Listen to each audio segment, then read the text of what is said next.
Hi, it's Steve. Today we'd like to show you how to change the condenser fan blade on your refrigerator. It's a really easy repair. Let me show you how we do it. Now, to do this repair, we will need access to the back of the refrigerator, and we'll also need the power disconnected. So simply pull the refrigerator far enough forward that you can access the back and unplug it, and then we can start our repair.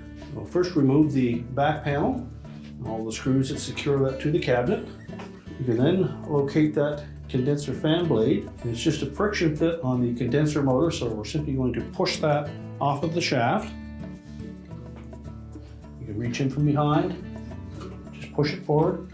Make sure you keep that motor secure and simply push that blade off of the shaft.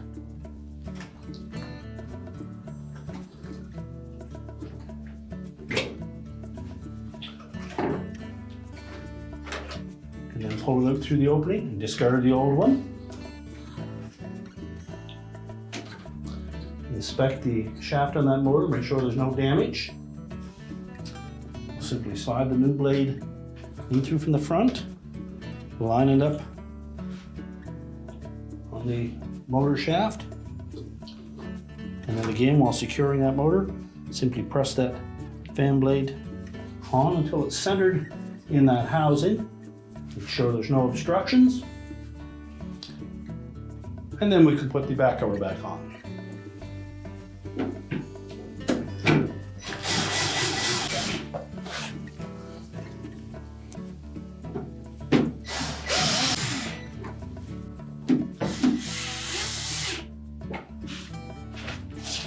Now we can prepare the refrigerator to push back into place.